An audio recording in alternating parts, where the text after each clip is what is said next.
Hello friends, good evening. कैसे हो सब? आई होप आप सब बहुत अच्छे होंगे, ठीक होंगे। आज देखिए रविवार का दिन है और शाम का टाइम है। बहुत ज़्यादा ऐसा लग रहा था कि बारिश हो जाएगी, इतनी ज़्यादा मतलब मौसम हो रहा था कि बारिश हो जाएगी। और ये है हमारे घर के पीछे का व्यू, जो कि हमारे घर के पीछे खेत है।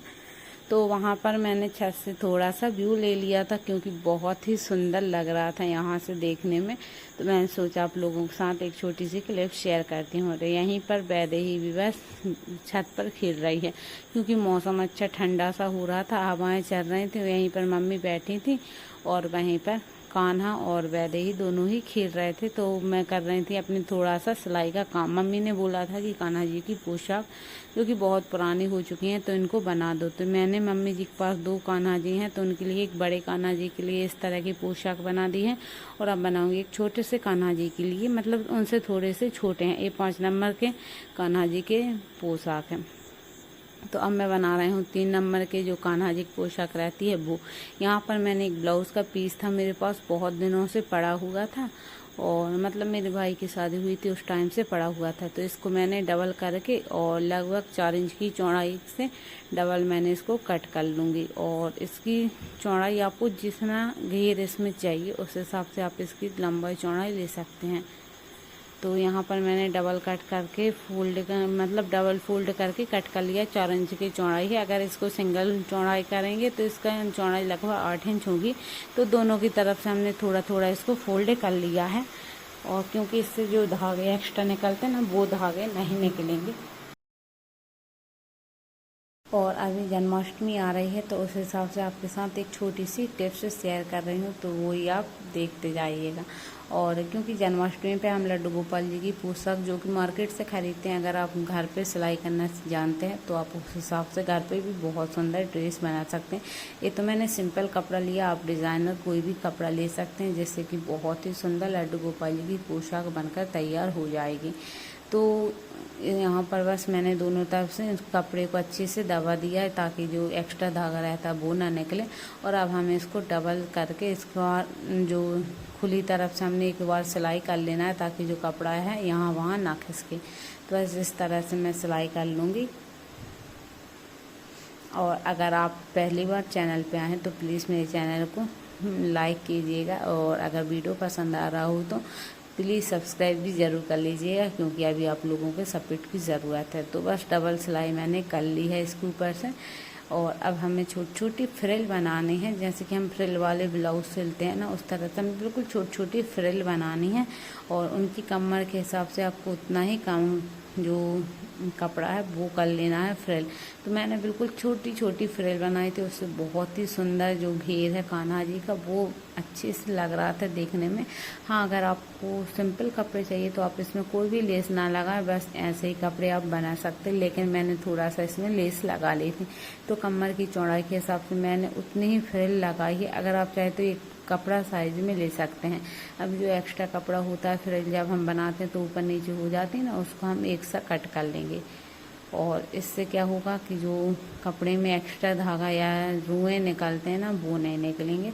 अब देखिए इसमें आपके मैं बहुत ही सुंदर इसकी जो कमर है मतलब लेस है वो लगा के दिखा रही हूँ। तो मेरे पास एक लेस पड़ी हुई है जो कि हमने ब्लाउज़ के लिए ली थी, लेकिन ब्लाउज़ में फिर हमने लगाई नहीं थी। तो बस मैंने यहाँ पर लड्डू गोपाल जी की ड्रेस में लगा दे रही हूँ। और बहुत ही सुंदर सा कलर कॉम्बिनेशन हो रहा था, येलो के साथ रेड मिक्स। तो देखिए इस तरह से लगा दिया। और जो कमर थी जो कान्हा जी की वो कमर आ चुकी है। इसके बाद अब इसके हम जो बाहें होती हैं ना भगवान जी की, वो हम कर लेंगे। तो यहाँ पर मैंने 2.5 इंच के लगभग कपड़ा, अब जितना ले सकते हैं, मैंने इसको इंच से नहीं नापा था, लेकिन इसकी जो पट्टी हम बनाएंगे 1 इंच चौड़ी ही हम इसको बनाएंगे। और पट्टी तो मैंने एक्स्ट्रा ही कट की थी, क्योंकि इसको इस तरह से फोल्ड करने के बाद इसकी लंबाई चौड़ाई नापूंगी। तो यहाँ पर 1 इंच चौड़ाई थी कपड़े की फोल्ड करने के बाद। और बस इसको मैंने डबल फोल्ड किया, एक बार फिर से डबल फोल्ड कर लूँगी, क्योंकि एक दोनों तरफ की बाजू हो जाएंगी। तो बाजुओं को मैं आपको नाप के दिखा दे रही हूँ। 2 इंच 2 इंच इनकी ऊंचाई थी। मतलब अगर हम इनको खोलेंगे ना तो 4 इंच इनकी ऊंचाई होगी एक है पट्टी की। तो इस तरह से मैंने दोनों को कट कर लिया। इसके ऊपर मैं एक गोल्डन कलर की लेस पड़ी हुई थी, वो भी मैं इस पर लगा रही हूँ, क्योंकि जितनी हम लेस लगाएंगे कपड़े उतने ही सुंदर बनकर तैयार होंगे। तो बस मैंने एक के साथ दोनों को ही रखकर इसमें लेस स्टिच कर ली थी।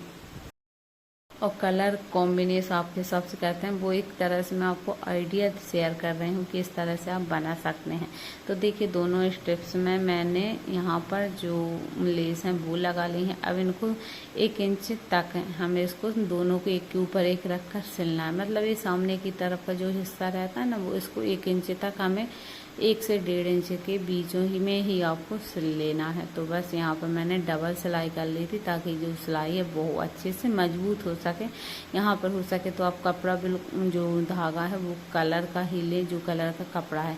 बस इस तरफ से मोड़ कर भी हमें जो बाहर की तरफ की बाजुएं होती ना, वहाँ पर भी हमें थोड़ी सी सिलाई कर लेना है, ताकि जो कपड़ा है वो जुड़ जाए। इसी तरह मैं दूसरी तरह से कर लेती हूँ। और हाँ, आज मतलब 1-2 दिन के लिए ही आई थी, लेकिन मम्मी ने बोला कुछ काम हो ना हो लेकिन ये वाला काम ज़रूर हो जाए, क्योंकि भगवान जी एक तो मैंने रक्षाबंधन के दिन ही बना दिए थे, लेकिन वो आपके साथ शेयर नहीं कर पाई थी। अब देखिए मैं यहाँ पर जो बाहें हैं वो लूँगी, और यहाँ पर बीच का जो हिस्सा है, जो मैंने एक के ऊपर एक रख के कपड़ा सिला था, वो वाला हिस्सा बीच के कॉर्नर में रख कर ही एक दूसरे के ऊपर रख कर इस तरह से मैं इसमें सिलाई कर लूँगी। तो दोनों तरफ से ही हमें इस तरह से सिलाई करनी है, और बहुत ही आराम से ये सब काम हो जाता है। तो बस यहाँ से मैंने इस तरह से सिलाई कर ली और बस सिंपल से सादे सुंदर कपड़े बनकर तैयार हो गए हैं, जो कि लड्डू गोपाल जी को मैंने पहना के दिखाए थे। और बस इसमें कमरबंद बांध देना है, और हमारे जो लड्डू गोपाल जी कपड़े हैं बहुत ही सुंदर बनकर तैयार हो गए। तो बहुत ही सुंदर भगवान जी लग रहे थे। येलो कलर तो भगवान जी का फेवरेट होता है। देखिए मैंने कमरबंद की जगह एक गोल्डन डोरी लगा दी, बहुत ही सुंदर ये कपड़े बन गए थे। इसके बाद आज थी कजलियाँ, मतलब संडे को कजलियों का त्यौहार था, तो उसकी पूजा करेंगे। मम्मी के यहाँ कजलियाँ को हम बोलते हैं, तो भाई पूजा करेगा, लेकिन मैं इसको रखूँगी झूले में। तो झूला तो हमारे यहाँ था नहीं, तो बस जो डाइनिंग टेबल के बीच का हिस्सा था उसमें बेडशीट डाल के हमने इस तरह से झूला बना दिया है उनका। और देखिए हमारी कजलियाँ जो हम गेहूँ बोते हैं ना, तो वो है, और बहुत ही अच्छी ये गेहूँ उग कर आई थी। तो बस क्योंकि आज कजलियों का त्यौहार है, तो इनकी हम पूजा करते हैं। और जैसे पूजा करना शुरू किया, यहाँ पर चली गई थी लाइट, तो फिर बस मोबाइल की टॉर्च में हमने पूजा की। वहीं पे थोड़ा सा वीडियो बनाया था, क्योंकि इस वाले कमरे में थोड़ा अंधेरा रहता है, और अभी बच्चों के कारण हमने जो डाइनिंग है अंदर रख दी थी। तो यहाँ पर चंदन चावल लगा के राखी पहनाई थी। उसके बाद जो हमने दूध, पूरी और चीनी इनको मिक्स करके मतलब गला दिया था, और इन्हों को हम जिवाते हैं। तो जिवाने के बाद इसकी हम आरती करते हैं, धूप लगाते हैं, और मतलब जो धूप का धुआं है इनके ऊपर हम करते हैं। तो जैसा हमने देखा वैसा करते हैं, कहीं कहीं और कुछ भी होता होगा। उसके बाद मतलब लाइट आ गई थी, तो बस यहाँ पर हमने पूजा कर दी है, और इनको बस हम झूला झुलाते हैं। तो थोड़ा सा झूला झुला के इस तरह से हम इनकी पूजा कर देते हैं। तो अब आरती करने के बाद इनको हमने जेबा दिया है, और थोड़ा सा जल छिड़क देंगे, तो मतलब इनकी पूजा हो चुकी है। और बस अब हम इनको अच्छे से झुला देंगे। तो एक तरह से हमारे यहाँ के रीति रिवाज हैं, जो कि हम इनको अच्छे से निभाते हैं। और बस इनमें से हम थोड़ी सी जो कजलियाँ हैं वो तोड़ेंगे, और सबसे पहले हम अपने भगवान जी से, कान्हा जी से, सबसे इनको देकर इनका आशीर्वाद लेते हैं। तो कोई भी काम है भगवान जी से हमें शुरू करना चाहिए। तो फ्रेंड्स, आप लोगों को भी मेरी और मेरे पूरे परिवार की तरफ से हैप्पी कजलियाँ। मिलते हैं नेक्स्ट व्लॉग में। Bye bye.